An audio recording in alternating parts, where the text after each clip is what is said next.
মা আমেনা বলেন, দুনিয়ার সন্তান প্রসব হওয়ার সময় ঘরের মধ্যে কিছু দুর্গন্ধ থাকে। যিনি প্রসব করেন তাকে সান্ত্বনা দেওয়ার জন্য মানুষ তাকে কষ্টে তার প্রাণ বের হয়ে যাবার উপক্রম হয়। কারণ সন্তান প্রসব করাটা হচ্ছে মৃত্যুর ভাই, দ্বিতীয় মৃত্যু।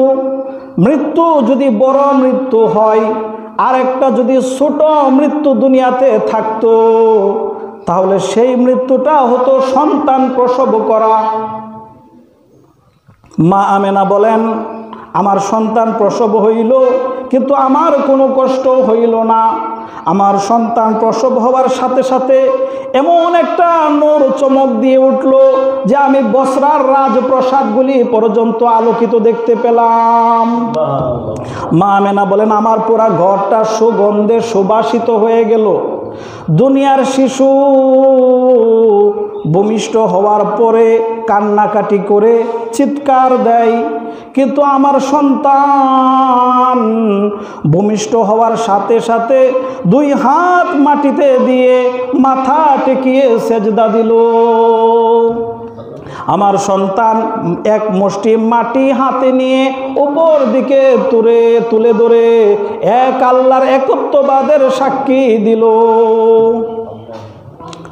এমন অবস্থায় বিশ্বনবী যখন দুনিয়াতে আগমন করেছেন, তখন মা আমেনা তিনার দাসীর মাধ্যমে আব্দুল মুত্তালিবকে খবর দিলেন।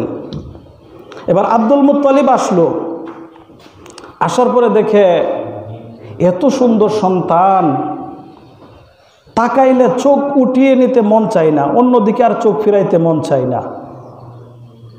তখন সন্তানের দিকে তাকাইয়া দাদার মনের মধ্যে পুত্র হারানোর শোক দেখা দিছে, যে এত উজ্জ্বল এত সুন্দর একটা ফুটফুটে সন্তান, পুত্র সন্তান, এটা যদি আমার ছেলে আজ দুনিয়াতে বেঁচে থাকতো, না জানি কত আনন্দিত হইতো।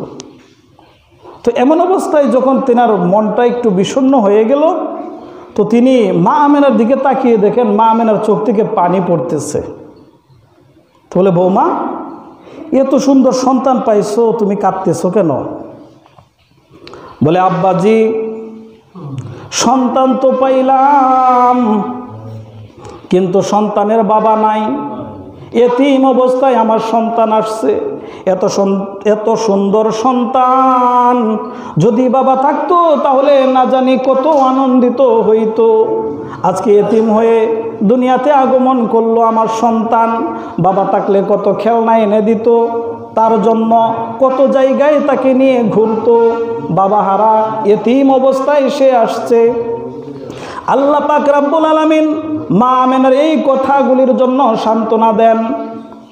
এ আমেনা, আমার হাবিবের বাবা নাই, খেলনা এনে দিতে পারবে না, এজন্য মন ঘাবড়ানোর কিছু নাই। আমার হাবিবের জন্য আমি পুরো আকাশটাকে খেলনা বানিয়ে দিলাম। মা আমেনা দেখেন, যখন বিশ্বনবীকে চাদর দিয়ে শুইয়ে দিছে, 12 তারিখের 4টা সকাল বেলায়ও থাকে, আল্লাহর নবী আকাশের দিকে তাকান, একবার ডান দিকে তাকান, 4টা নাচ দিয়ে নাচতে নাচতে ডান দিকে চলে যায়। আবার যখন চোখ বাম দিকে নেন, চাঁদ নাচতে নাচতে আবার বাম দিকে চলে যায়। আকাশের তারাগুলি বিশ্বনবীর সাথে খেলা করে আকাশের চাঁদটা একবার নিচে চলে আসে, আবার উপরে যায়।